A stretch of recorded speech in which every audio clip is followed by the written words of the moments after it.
Here's what's in the news now. Day one about to wrap up. It's been a full one, from opening statements to the prosecution's first witness taking the stand. We have team coverage inside and outside the courtroom. And we actually start this afternoon with Anne-Marie Tiernan. She is live in Delphi. Anne-Marie, can you fill us in on what you've learned? Well, good afternoon to both of you. We are live outside the Carroll County Courthouse. We are in downtown Delphi, and this is a day that many people thought would never come. So many delays to get to this point, but finally underway today, the trial with opening statements. Bob Siegel was in the courtroom as family members from the victims testified today. Here's his report. The jury is going to have a lot to consider. That is extremely clear after just a few hours here into day one of this trial. Here is what's happened so far. The judge started out by giving the jury its instructions. Then we heard opening statements from the prosecutor and defense, and now we're on to witnesses as the state goes first in presenting its case. During opening statements, prosecutor Nick McLeland told the jury they're going to see gruesome photos of the crime scene where the girls' bodies were found. They'll hear from witnesses who will place Richard Allen at the crime scene, and they'll hear Richard Allen's confessions about the murders, confessions that the prosecutor says only the killer would know. He told the jury the last face the girls saw before their throats were slit was Richard Allen's face. Then the jury heard a very different story during the defense's opening statement. They called the state's investigation into Richard Allen messed up from the beginning, telling jurors Richard Allen is truly innocent. There is reasonable doubt. And attorney Andrew Baldwin told the jury when they hear evidence about phone data involving Libby German's cell phone, he said the state's case is going to fall apart before your very eyes. Then we heard from our first witness, Becky Patty, the grandmother of Libby German. She explained how Libby and Abby were best friends who had a sleepover at her house the night before the murders, how the girls did not show up after their visit to the Monon High Bridge, and then the frantic search that took place. She held back tears as she told the jury, we called, we kept calling, and kept calling her granddaughter without any success. Then she broke down into tears, recalling for the jury when she learned that her granddaughter's body had been found. She said, I couldn't understand why they weren't taking me to her. And then I saw the coroner's van drive by, and that's when I realized they were not alive. Emotional testimony right out of the gate here on day one of the trial. The jury has been listening very intently. Richard Allen has been taking notes throughout the testimony. We are going to have much more for you and more on the witnesses here this afternoon coming up on 13 News at 5. In Delphi, Bob Siegel, 13 News. 3, 2. Thank you so much, Bob. Now, Libby German's sister and her father have also testified today, and we expect that Abby Williams' mother will take the witness stand as well today. So more of that testimony as our coverage continues. Now, a couple house cleaning items and some issues that have happened outside of the courthouse today. One thing, the judge took away the cameras for 3 media organizations, 1 video camera and 2 still cameras. She told the court that they violated her decorum order. Well, what's this all about? There was a bus, a charter bus that was bringing the jurors here to the courthouse today from the hotel in Lafayette, and those cameras were rolling. Police collected those cameras and said they didn't want in any way for there to be any identification of the people that were on that transport. So how those organizations are going to proceed moving forward and trying to get that gear back in coverage is something that we're going to be watching. Also, one of the very first rulings today dealt with those sketches that we have been looking at for years. And they came from police artists who said this is what witnesses said that the suspect in this case looked like. So the ruling this morning was that those sketches would not be allowed in the trial. And it was really interesting for me today as I was going around town today talking to people here about how these different versions of these sketches that we have looked at for 7 years have really had an impact on those here in the community. Families that say that maybe they were considered perhaps to be suspect. These are also people that are wanting to support the families with a seat in the courtroom. One of the people that I talked to today is a woman who is linked to a Facebook page that has been following this case very closely from the beginning. Here's what she said about the sketches and those scarce seats.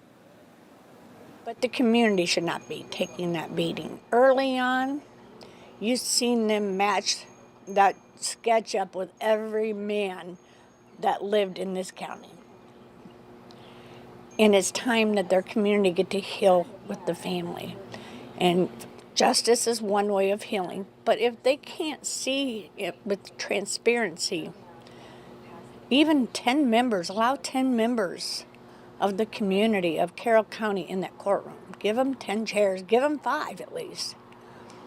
Let them come in and see what's going on. So just to break it down for you, to be clear, there are 72 seats in the courtroom. 30 of them are for the families directly affected by the case, 12 for media. And access to the trial is very important to people that live here. They know these families. They want to support them. There were people that lined up overnight to get these seats, and they feel like at this first day that these are seats that are going to outsiders, and they don't like that, and they're pushing back. That's the latest from Delphi. I'm Anne Marie. Our coverage continues as the news continues this afternoon. Back to you. All right. Makes a lot of sense, Anne Marie. Thank you so much. These people have been along for the ride. It's been years in the making that they've been waiting for this moment. And such a small town, less than 3,000 people. We wanted to let you know that as this trial begins, you can join us at 10 p.m. on WTHR Plus for our Delphi Debrief Show. Bob Siegel, Emily Longnecker, and our legal expert, Katie Jackson-Lindsay. They'll all break down the major developments from the courtroom each evening, Monday through Friday at 10 p.m. to keep you up to date with the latest news from this trial. You can download our free streaming app on Apple TV, Amazon Fire Stick, and Roku. But that's a really effective way to stay up to date on the highlights and what's happened every day. Time for Decision 2024. Our conversation continues tonight with 3 people who want to be your next governor. This week, our Dustin Grove has been taking your questions to the candidates. And tonight is the topic that is the most divisive of all. In our election survey, we asked what you think is the single most important issue right now. And the majority of you told us it's abortion. Now, we want to be clear. We didn't ask which side of the debate you're on. But I want to show you the results from Ball State University's most recent annual Hoosier survey. 31% said abortion should be legal in most cases. 28% believe it should be legal in all cases. Meanwhile, 27% think it should be illegal in most cases, and about 10% think it should be completely illegal in all cases. Right now, abortion is banned in Indiana with a few exceptions. Those include cases of rape or incest, to protect the life and physical health of the mother, and if a fetus is diagnosed with a lethal anomaly. We asked each candidate for governor about it. Here's part of our conversation. Are you satisfied with the law as it is today? So it was returned to the states. That made sense. You're going to have 50 different viewpoints on it. I think that should have been resolved at the state level from the get-go. You're going to have one extreme position with no restrictions. I don't think that kind of dovetails with most Americans. That's the other side of the aisle. And then our side is going to generally be for something with reasonable exceptions. I think the law is the law. It's been out there. We were the first state to come up with it. We are a pro-life state.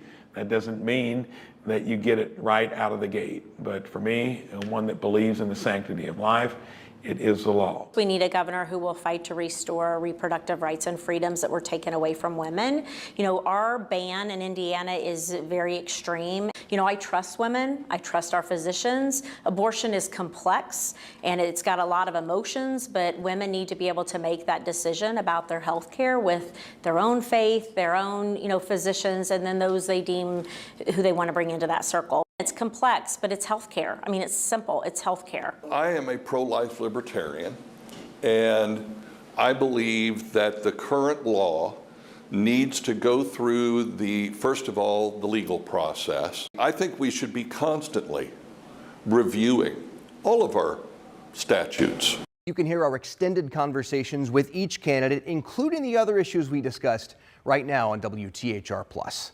Dustin Grove, 13 News. And as Dustin mentioned, those extended interviews cover topics including the economy, the abortion debate, and working with the state legislature, all available to stream on WTHR+. You can download our free app on Apple TV, Fire Stick, or Roku. Tonight, legal experts are weighing in on comments recently made by Indiana's Republican candidate for lieutenant governor. Micah Beckworth recently told a gathering, if elected, he will fire state workers working with his office who are using pronouns in their email signatures. In fact, there's video of him saying that now posted on YouTube. Emily Longnecker explains who posted it and what Senator Mike Braun had to say about his running mate's statements. Emily. Well, Ann and Felicia, the video was shot by a reporter with the Bloomingtonian, an online local news publication that covers news in Bloomington, Monroe County area. The reporter who took the video posted it on YouTube and explained that he recorded it when Beckworth spoke at a recent Monroe County Republican dinner. 13 News watched that video on YouTube. We can't show it to you because we don't own the rights to it. But here are some of Beckworth's comments after someone in the audience asked him if there was a deep state in government. Beckworth said, quote, "There is a deep state within the Indiana government, and we do have a plan to address it."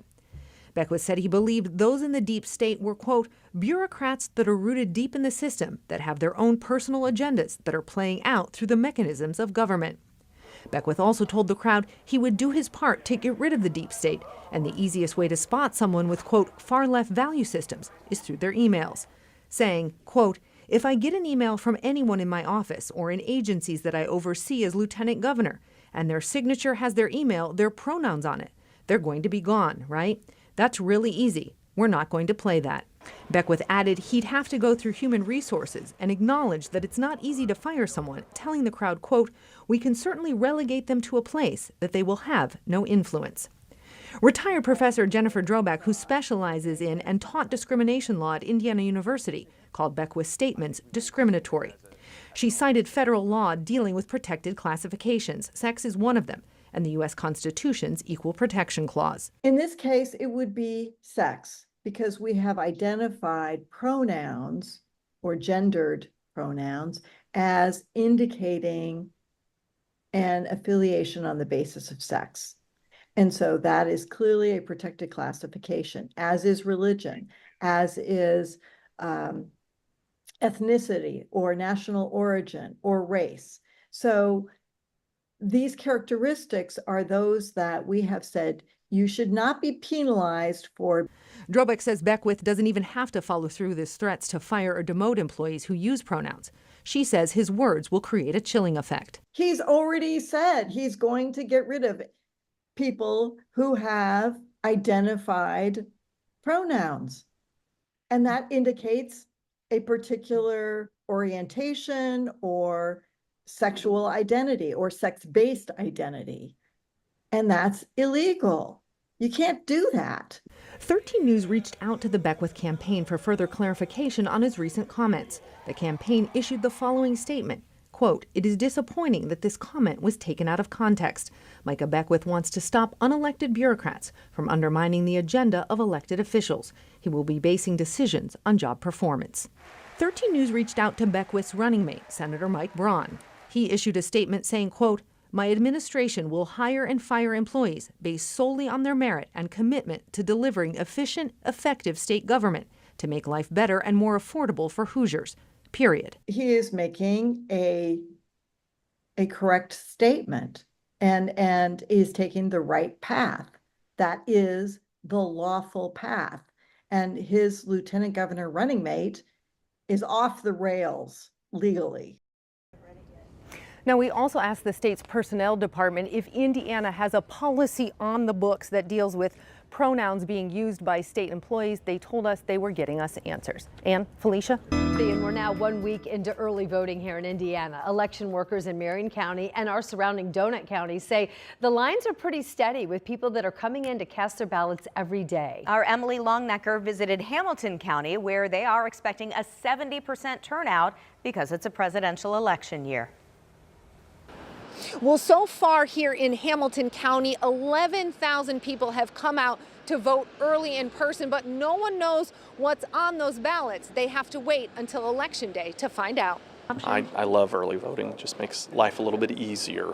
That's why Charlie Farrer came out to vote early. He doesn't want to get up early and wait in line on Election Day. I think it's a big election, and it's, I hope it's a big turnout because then we can know exactly where the nation stands. Hamilton County's election administrator expects at least a 70% turnout this year among voters registered in Hamilton County. Had a lady come in and say, I haven't voted for 14 years, but I think it's important now. So, at the fairgrounds, they said they've had some 60-something-year-olds come in and have never voted. Early in-person voting isn't the only way people are voting early. 19,000 absentee ballots have been requested so far by Hamilton County voters. 8,000 have been mailed back in to be counted. That won't start, though, until Election Day morning, both with absentee ballots and votes cast early on these machines. Absentee ballots that come in are stored in a room with double locks on the doors. The Democrats have one key, the Republicans have one key. They keep their own key, so nobody gets in without both of them being there to start opening the doors. Voting machines are sealed each night after poll workers make sure the number of voters who checked in that day matches the number of votes cast on machines. They're recorded in a book and they're sealed for the night with the seals written down. Next morning they come back in, make sure the seals haven't been tampered with, open up, check the numbers, start all over again every day. Come Election Day, Hamilton County voters will have 111 sites where they can vote. Election officials here hope registered voters make their voices heard through the ballots they cast. Charlie Fuhrer is happy his voice is now on the books. I feel like I can't complain if I don't vote. And it's still not too late to request an absentee ballot. The deadline to do that is October 24th. In Noblesville, Emily Longnecker, 13 News.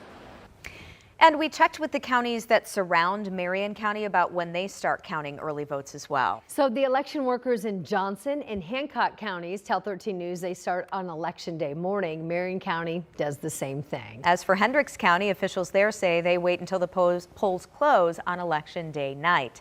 We are helping you out if you still have questions about where you can vote.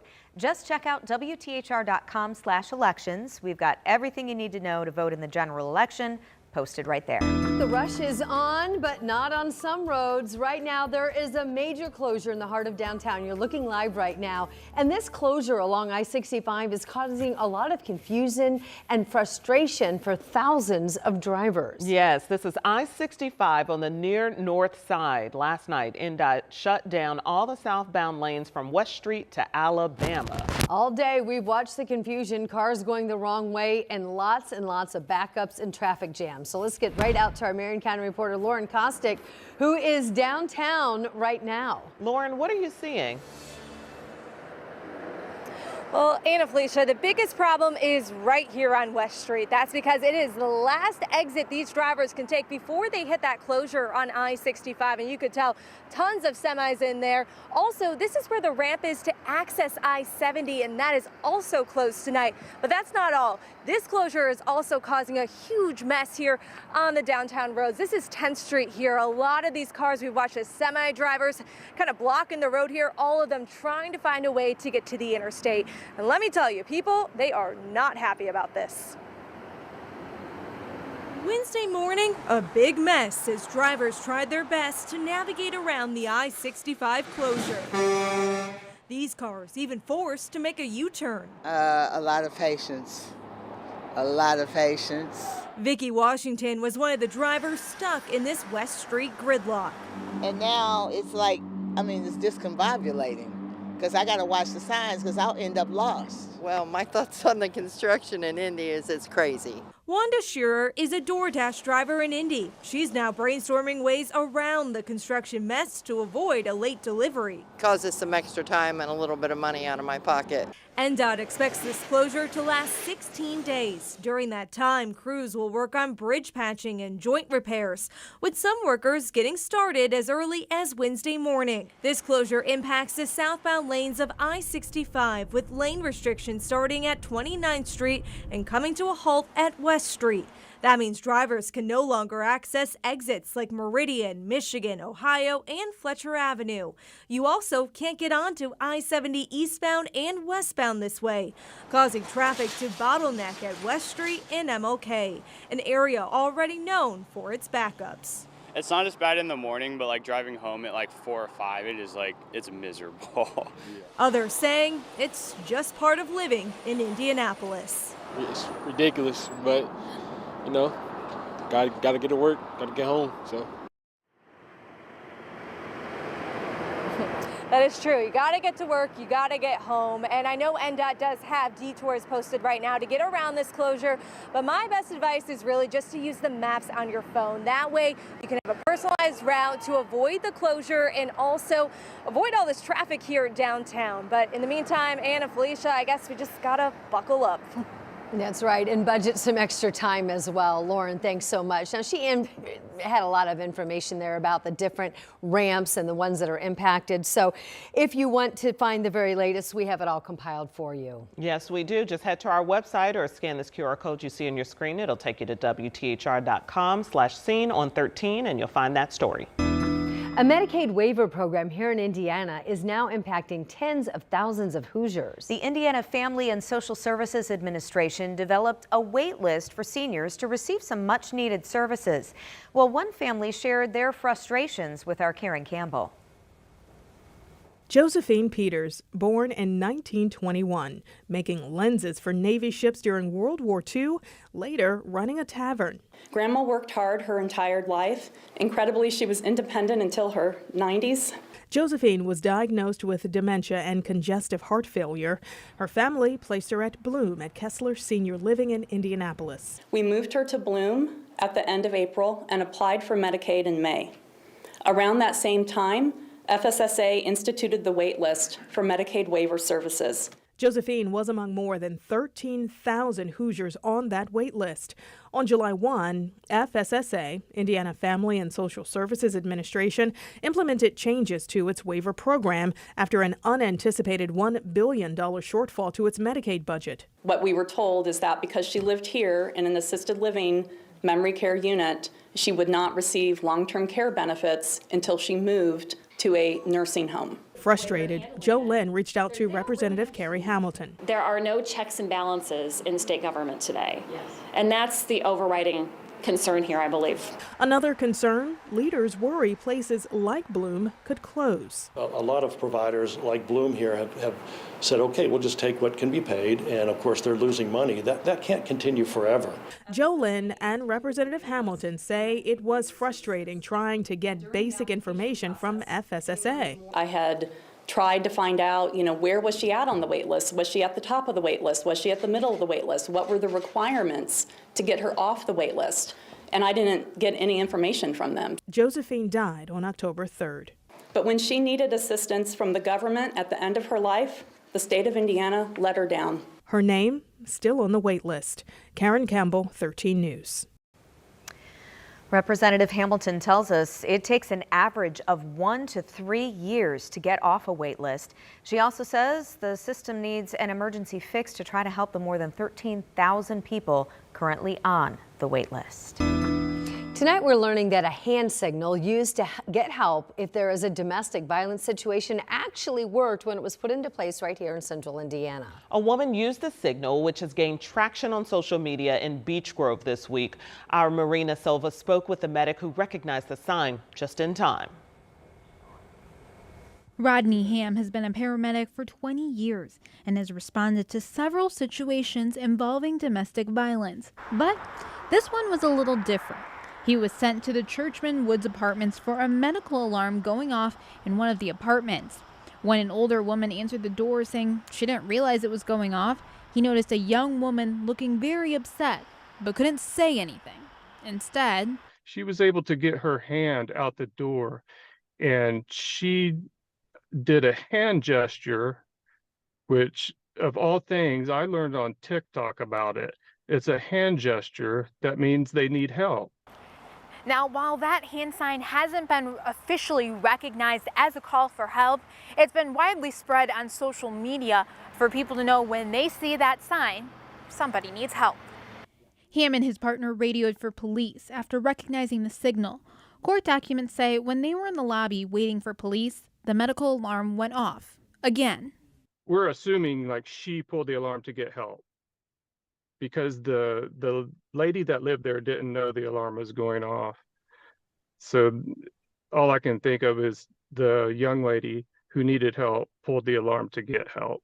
Beech Grove police were able to get into the apartment. The young woman told police they had returned from Chicago, but when she tried to leave, her fiancé and his mother wouldn't let her. At some point, she said her fiance's mother physically restrained her and her fiance assaulted her. And police were able to see scratches and bruises on the young woman. I know she wanted out. I hope she never has to go through anything like that again. Her smart thinking, pushing that medical alert button, and using a hand signal likely saved her. In Indianapolis, Marina Silva, 13 News. If you or someone you know is experiencing any kind of domestic violence, there is help. You can contact the Domestic Violence Hotline at 1-800-799-7233. A man is under arrest accused of hitting and killing a 14-year-old boy. This was a crash that happened exactly a week ago on the far east side of Indianapolis. Today, our Marina Silva just spoke with the teen's family, who says they are torn up, especially after they find out who is accused of hitting the boy. This is what Cumberland Road looked like after a crash last week took the life of a 14-year-old Willie Rivera. Since then, his family has been pleading for anyone and everyone to come forward. Those pleas now coming true as Joshua Rain has been charged. It went from happiness that they caught somebody to, I can't believe that I know you knew. You knew that you had hit him. Willie's aunt, Heather Harvell, says Rain knows the family and has for a while. He's been to my son's funeral. You could have came and said, I messed up, and I want you to hear it from me before the police or the media tell you that I did this. And I'm sorry. It wouldn't have brought him back, but it would have went a long way. Road. This is where the crash happened. Court documents say Josh Rain thought he hit a deer. It wasn't until the next day when he started getting news alerts that he went to police. I've seen the video. There's no way around it. Our baby was on that car. It was not a deer. Harvell says of all things, she wants Rain to take responsibility. This is something that Josh did. It has nothing to do with his kids. It has nothing to do with his kids' mothers. This is his responsibility, and this is all on him. Now, a family is one step closer to justice. Reporting in Indianapolis, Marina Silva, 13 News. Willie's family is grieving and plans to honor him with a balloon release set for tonight at 6 o'clock at the entrance of Cumberland Estates. That's on North Cumberland Road. You know, when your budgets are tight, cash donations can sometimes unfortunately get pushed to the side. Still, there are some ways you can give back to your community. Allison Gormley tells us what's the deal with how to adopt a median. Twice a week, I'm going to go. Greg Silver crosses this busy 86th Street intersection to maintain his median. I do not like litter. I don't like it here. I don't like it in a national park. I don't like it in my neighborhood. Silver adopted it 15 years ago with the help of his neighborhood group, Nora Northside Community Council. I know it sounds strange, but when you pick up a can or a cigarette butt that somebody threw out, it makes me feel like I've done something good. Picking up trash is just a part of the year-long adoption agreement with the Department of Public Works. You also need to keep the grass below 4 inches, water and weed, and cut back any shrubs or trees that you plant. In the summer, you'll hear cardinals singing, or you'll see the geese going over. It's really amazing. The TLC Silver provides to his median is what's needed citywide. We've got lots of medians that you can adopt, so come on through. Albany Hart with the Department of Public Works said the Adopt a Median program is around for a few reasons. This program came about to foster community togetherness while also reducing costs for the city. Hart added that in Marion County, some of the areas most in need are Washington, Wayne, and Center Townships. Here's another cigarette butt. Because keeping our city clean takes a village. Just ask Silver. Everyone can do something. Alone, you can do it with family members, community members, business people, you know, So spread out that work. Many hands make light work. Yeah, and it actually is kind of a great bonding opportunity for all of you to do something together. So Yeah. that's a great idea. Exactly, and it's just like if you enjoy seeing clean sidewalks and clean medians, you have to be a part of that solution. Sure, absolutely. All right. Thanks, Allison. And if you like Allison's What's the Deal segments, you can catch her show streaming on WTHR+. You can download the app now on Roku, Fire Stick, and Apple TV. So a young Hoosier is gaining national attention for a unique and unusual hobby that you may not have heard of. But if your kids are on YouTube, chances are they have seen it. Yes, this involves riders, but no saddle, but does require plenty of skill. Jenny Renovich takes us into this world of hobby horsing. In Carmel's Saddlebrook subdivision, not far from Homestretch Drive, 12-year-old Ava Apodaca is part of a new breed of competitors. You might do a double take if you spot her, jumping and hurdling with ponies on poles instead of hooves. When I first started, I could only jump like 80 centimeters. I can jump like over a meter now. And at first, I'm like, you gotta be joking me, right? But you see this little girl flying over those hurdles, where all of a sudden, I was seeing a little girl who was really shaken, shifting to a child that was learning to be bold. Outsiders may consider it unusual. Ava's definitely heard from haters. But hobby horsing, which mimics the movements of equestrian, is galloping into the mainstream. And it's just a really fun way to like express yourself in a unique way. It's a sport. The sport first caught fire in Finland, spread through social media, and now has thousands of enthusiasts, mostly tween girls, here in the U.S. This Hoosier is the front runner. So I'm the top hobby horse YouTuber in the nation. Over 42,000 subscribers. It's mind-blowing. I never thought I'd get that many. Her viral videos aren't just sharing skills, they're inspiring girls and boosting self-esteem. And just to like really show people that you can be who you want to be, and others people's opinions shouldn't really bother you. As you go through her YouTube channel and you read those comments, I mean, these little girls are touched by her. YouTube is actually how Ava discovered the hobby 4 years ago. She loved horses, but getting a real one was out of reach. Then as a gift, she got Frankie. That one right there, in fact, is my first hobby horse. And I was like, okay, this is game on, I'm doing this.